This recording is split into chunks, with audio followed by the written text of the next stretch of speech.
Hello friends, welcome back to our channel. నేను మీ అన్షు అవిస్మా.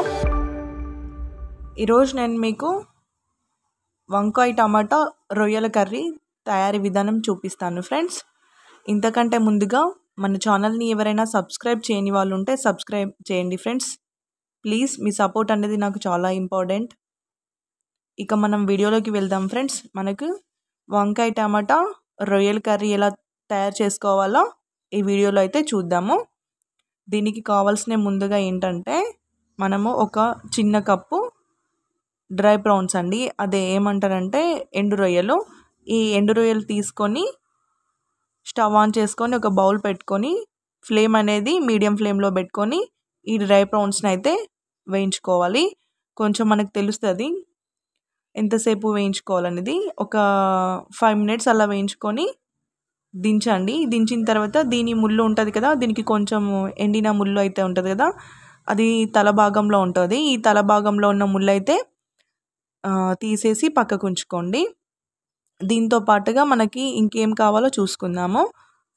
ఒక 1/2 kg are 1/2 kg tomatoes అయితే తీసుకోండి. తీసుకొని మంచిగా వాష్ చేసుకొని చిన్న చిన్న పీసులుగా కట్ చేసుకొని ఒక ప్లేట్లో అయితే ఉంచుకోండి. ఇప్పుడు మనము వంకాయ టమాటా రొయ్యల కర్రీ కాబట్టి మనకి టమాటాలు అయితే కొంచెం ఎక్కువగా ఉండాలి, ఎందుకంటే మనకి గ్రేవీగా ఉండాలి. వాటర్ అయితే దీనిలో వేసుకోం కాబట్టి మనకి టమాటాస్తో ఉన్న టమాటాలో రసం ఉంటుంది కదా, ఆ టమాటాలో రసమే మొత్తం సరిపోతుంది. ఈ టమాటా పీసులు అయితే ఒక 1/2 kg ఆర్ 1/2 kg తీసుకొని పక్కకు పెట్టుకోండి. ఇప్పుడు దీంతో పాటుగా ఒక ఫ్రెష్ 1/2 kg వంకాయలు బ్రింజల్స్ తీసుకొని వాష్ చేసుకొని మంచిగా లాంగ్గా కట్ చేసుకోవాలి. ఇలా పొడుగా కట్ చేసుకొని ఒక బౌల్లో ఉప్పు వేసుకొని వాటితో పాటు వాటర్ యాడ్ చేసుకొని ఈ కట్ చేసిన వంకాయ పీసులన్నిటినీ ఈ ఉప్పున్న వాటర్లో వేసుకోవాలి. ఎందుకంటే ఇప్పుడు మనం ఇట్లా ఉప్పు వేయడం వల్ల, అంటే వాటర్లో ఉప్పు వేసి ఈ వంకాయ పీసులు అందులో ఉంచడం ద్వారా మనకి వంకాయలు బ్లాక్గా కావు, దాంతోపాటు చేదెక్కవు అన్నమాట. ఇలా మనం టమాటాలు వంకాయలు డ్రై ప్రాన్స్ తీసుకున్నాం కదా, ఇప్పుడు దీంతో పాటుగా ఒక చిన్న మీడియం సైజు ఆనియన్ అయితే తీసుకొని ముక్కలుగా కట్ చేసి పక్కకు పెట్టుకోండి. అంతే విధంగా కొత్తిమీర, పచ్చిమిర్చి, కొంచెం నేను పచ్చిమిర్చి ఎక్కువగానే తీసుకుంటున్నాను, ఎందుకంటే కొంచెం పచ్చిమిర్చితో అయితే ఫ్లేవర్ చాలా బాగుంటుందని. కారం మీరు ఒకవేళ కారం తీసుకోవాలనుకుంటే, కారం ఎక్కువ తీసుకోవాలనుకుంటే పచ్చిమిర్చి అనేవి తక్కువ తీసుకోండి. దీంతో పాటుగా కరివేపాకు కూడా కావాలి, అల్లం వెల్లుల్లి పేస్ట్, ఇవన్నీ తీసుకొని పక్కకు ఉంచుకోండి. చాలా సింపుల్ అండి. కర్రీ మాత్రం టేస్ట్ అయితే అదిరిపోద్ది. ఇప్పుడు ఈ వర్షాకాలం ఒకసారి ఈ కర్రీ చేసుకొని తినండి, ఎంత బాగుంటుందో చూడండి, చాలా బాగుంటుంది. ఇక మనము కర్రీ తయారీ విధానం చూద్దాము. ఒక వెడల్పాతి బౌల్ తీసుకొని స్టవ్ ఆన్ చేసి దానిపైన ఉంచి కొంచెము గిన్నె వేడెక్కిన తర్వాత 2 పావుల నూనె అయితే పోసుకోవాలి. ఈ నూనె వేడైన తర్వాత జీలకర్ర వేసుకోవాలి. జీలకర్ర కాస్త ఫ్రై అయిన తర్వాత ఆనియన్స్, ఇందులో ఆవాలు మాత్రం వేయకండి. ఆవాలు వేస్తే కొంచెం కర్రీ ఫ్లేవర్ అనేది డిఫరెంట్గా ఉంటుంది. వేసినా పర్లేదు, బట్ వేయకుంటే బెటర్. దీంతోపాటు ఇవి కొంచెము జీలకర్ర అనేది ఫ్రై అయిన తర్వాత ఆనియన్స్ వేసుకోండి. ఆనియన్స్ వేసుకుంటారు, అది ఫ్రై అయిపోతుంది కదా. ఆనియన్స్ ఫ్రై అయిన తర్వాత పచ్చిమిర్చి కూడా యాడ్ చేసుకోవాలి. ఈ పచ్చిమిర్చి వేసినప్పుడే సాల్ట్ కూడా వేసుకోవాలి, ఎందుకంటే ఆనియన్స్ ఇంకా ఈ పచ్చిమిర్చి 2 మంచిగా ఫ్రై అవుతాయి సాల్ట్ వేయడం ద్వారా.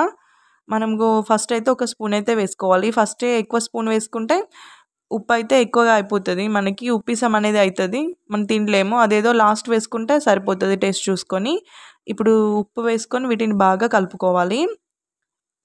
కలిపిన తర్వాత ఇది గోల్డెన్ బ్రౌన్ కలర్ వస్తుంది కదా, బాగా థిక్ బ్రౌన్ కలర్ వస్తుంది కదా, అప్పుడు ఏం చేయాలంటే అల్లం వెల్లుల్లి పేస్ట్ వేసుకోవాలి. ముందే వేస్తే స్మెల్ బాగోదు. ఇప్పుడు ఈ అల్లం వెల్లుల్లి పేస్ట్ వేసిన తర్వాత బాగా కలుపుకోవాలి. ఆ తర్వాత అంటే అల్లం వెల్లుల్లి పేస్ట్ ఈ మొత్తం మిక్స్డ్ అన్నీ ఫ్రై అయిపోయిన తర్వాత పసుపు అయితే యాడ్ చేసుకోవాలి. ఒక 1/2 స్పూన్ పసుపు అయితే వేసుకోవాలి. పసుపు కూడా వేసుకున్న తర్వాత బాగా కలుపుకోవాలి. ఇది కొంచెం ఫ్రై అయిన తర్వాత కరివేపాకు యాడ్ చేసుకోవాలి.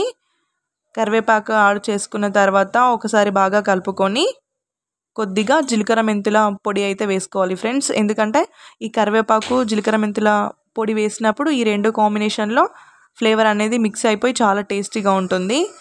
ఇప్పుడు మనము ఏం చేయాలంటే ఉప్పు నీటిలో పక్కకు పెట్టుకున్న వంకాయలు అయితే ఉన్నాయి కదా ఫ్రెండ్స్, ఈ వంకాయలు అయితే ఇందులో యాడ్ చేసుకోవాలి.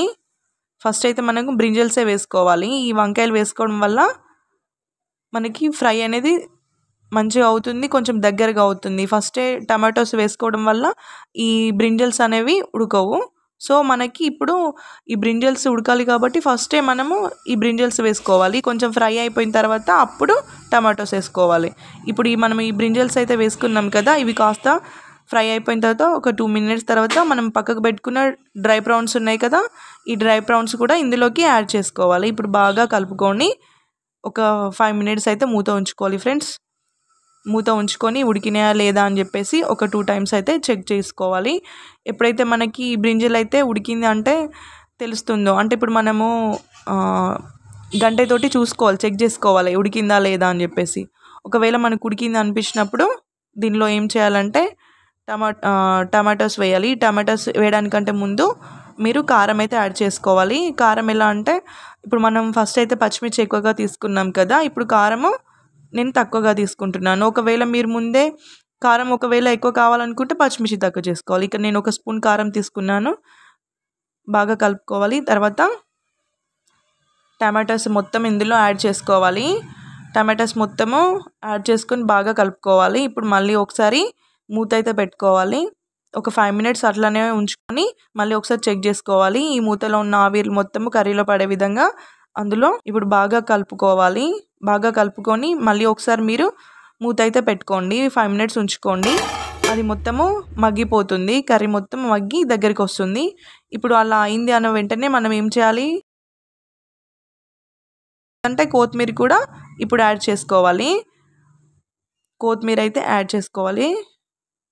కొత్తిమీర యాడ్ చేసుకున్నాక దీంతోపాటు ధనియాల పొడి ఉంటుంది కదా మన ఇంట్లో, ధనియాల పొడి కూడా వేసుకోవాలి. ఇప్పుడు వీటన్నిటిని బాగా కలుపుకోవాలి. కలుపుకొని ఒక 2 minutes అట్లా బాగా కలుపుకొని 2 minutes అయిపోయిన తర్వాత దీన్ని మనం సర్వ్ చేసుకోవచ్చు. చాలా బాగుంటుంది టేస్ట్. తప్పకుండా ట్రై చేయండి ఫ్రెండ్స్. వీడియో కనుక మీకు నచ్చినట్లయితే లైక్ చేయండి, షేర్ చేయండి, సబ్స్క్రైబ్ చేయండి. Thanks for watching.